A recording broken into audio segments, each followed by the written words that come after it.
बहुत बहुत स्वागत है आपका। मध्यकालीन भारत के साथ आपके बीच में उपस्थित हैं। पिछले वीडियो में हम मध्यकालीन भारत में किस प्रकार से 1206 ईस्वी से 1526 ईस्वी के बीच मुस्लिम शासन रहा है इसका वर्णन किया था। इसका हमने देखा था गुलाम वंश और सल्तनत काल और मुगल वंश के काल को बांट करके देखा था। आज हम आरंभ करते हैं गुलाम वंश की शुरुआत कैसे कैसे हुई इसको लेकर। तो गुलाम वंश की जब हम शुरुआत की बात करेंगे तो मुझे मोहम्मद गोरी का जो भारत पर अभियान रहा इसे समझना पड़ेगा। मोहम्मद गोरी जिसका जन्म 1149 ईस्वी में हुआ था गोर में होने के कारण हिंदी में दीर्घिकार लगा दो तो पता चलता है गोर का, इसीलिए इसके नाम के साथ है मोहम्मद गोरी।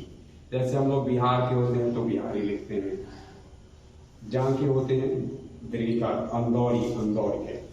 तो मोहम्मद गोरी का जन्म गोर में हुआ था और गोर की जो भौगोलिक स्थिति है वो गजनी और हेरात के मध्य पहाड़ी क्षेत्र में अवस्थित एक छोटा सा क्षेत्र था।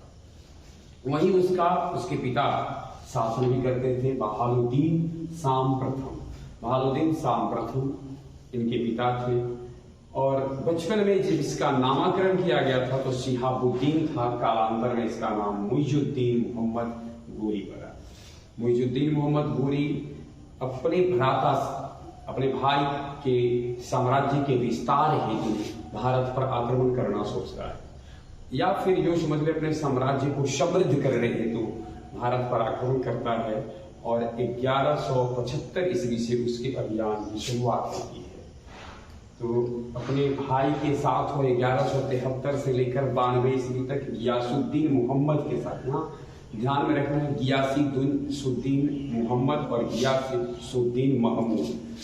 गियासुद्दीन मोहम्मद उसके साथ थे, भाई थे और साथ शासन कर रहे थे। वही गियासुद्दीन महमूद गोरी के मरने के बाद गजनी का प्रधान होता है, गजनी का सुल्तान बनता है। तो गियासुद्दीन मोहम्मद के साथ 1173 से 92 तक रहा और इस दौरान 1175 ईस्वी से लेकर 1205 ईस्वी तक उसने भारत पर विविध समय में चढ़ाई किया।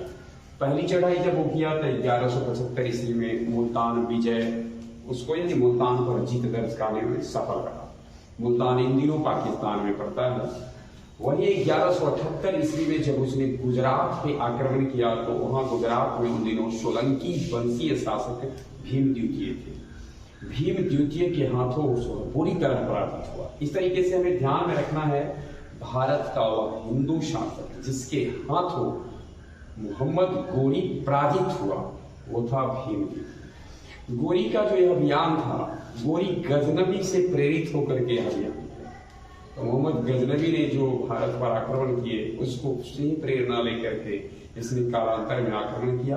आगे चल करके उसने 1178 में पराजित होने के बाद भी अपने अभियान को बंद नहीं किया।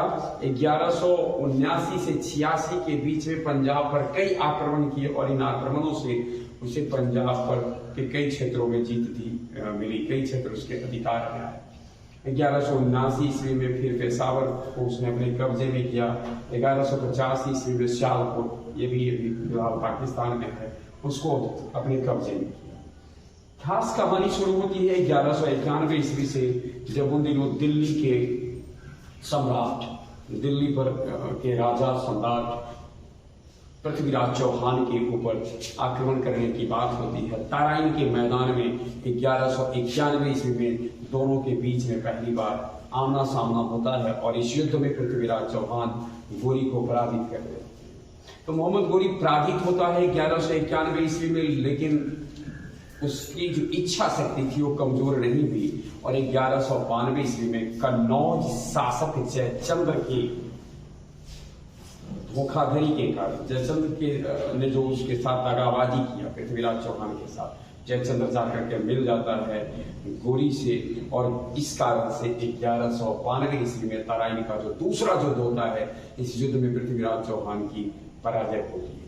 पृथ्वीराज चौहान की पराजय होती है, उसके बाद उन्हें बंदी बना लिया जाता है। पृथ्वीराज चौहान के बहुत बड़े राज दरबारी कवि थे चंद्रवरदाई, पृथ्वीराज चौहान और चंद्रवरदाई का नाम साथ साथ होता है, लिया जाता है। चंद्रवरदाई कवि होने के साथ साथ स्वाभिमानी और राष्ट्रभक्त, मातृभूमि से प्रेम करने वाले व्यक्ति थे।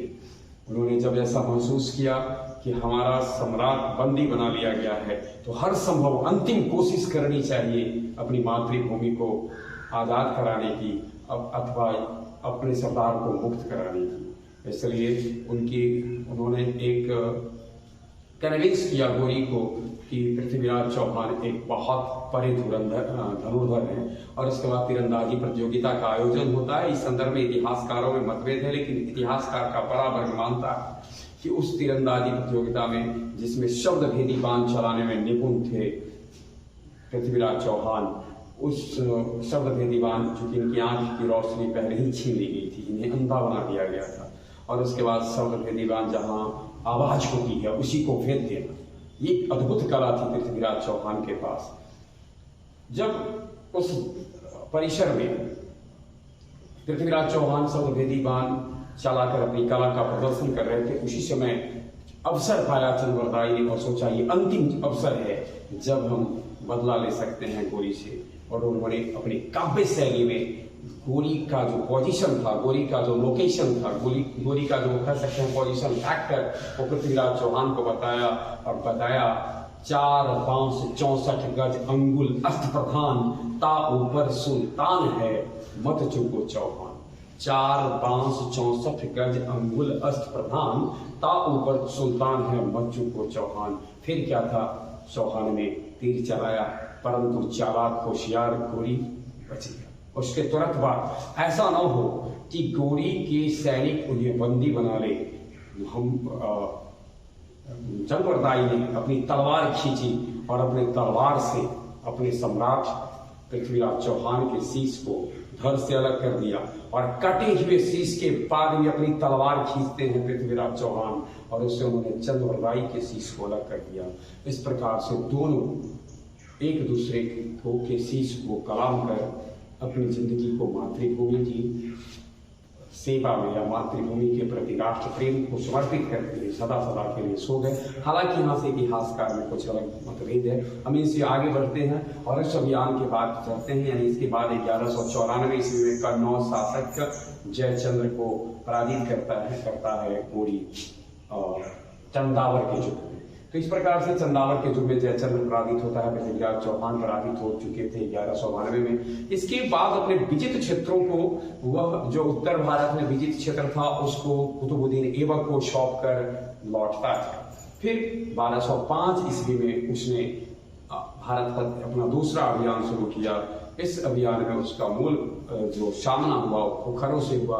खुखरों के अंदर एक बहुत बड़ा आक्रोश था, और वह आक्रोश था पृथ्वीराज चौहान के प्रति जो उनका प्रेम था, आदर था इसके लिए। और इस आक्रोश के कारण ही, यद्यपि खुखरों का जबरदस्त दमन किया कुतुबुद्दीन ऐबक के साथ मिलकर के मोहम्मद गोरी ने, परंतु उसे लौटते वक्त झेलम के तट पर, झेलम के किनारे, झेलम जहां पौलुस और सिकंदर के बीच में भी युद्ध हो चुके थे, वही झेलम के किनारे खुखरों ने 15 मार्च 1206 ईस्वी को इसकी हत्या कर दी। और इस प्रकार से मोहम्मद गोरी का निधन हो गया। अंततः उसको दफनाया गया गजनी में, और वही उसका जो है सो समाधि है। तो इस तरीके से गोरी के जाने के बाद, गोरी के निधन के बाद अब सवाल उठता है कि भारत के क्षेत्र का क्या हो। तो उसके बाद मुल्तान के मुसलमानों ने आमंत्रण दिया कुतुबुद्दीन ऐबक को, और कुतुबुद्दीन ऐबक ने उसके आमंत्रण को स्वीकार करते हुए राजगद्दी हासिल की। वहां से गुलाम वंश की शुरुआत होती है। इसकी कहानी के साथ हम आपके बीच में बाद में उपस्थित होंगे। जो पूरा वर्णन है गोरी के भारत पर आक्रमण का, इसका सबसे ज्यादा बेहतर अध्ययन कह सकते हैं जो जिस किताब से आपको मिल सकता है, वो मिनहाज की पुस्तक है।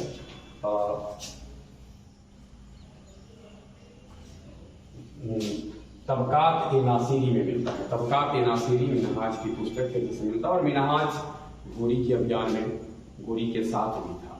तो इस तरीके से साथ होने के कारण वह बेहतर इसका अध्ययन कर सकता, बेहतर वर्णन किया है। और गोर का अगर एक वंश अगर पूछा जाए कि गोर किस वंश, यानी उस अगर मोहम्मद गोरी का वंश पूछा जाए तो संस बनी वंश के थे।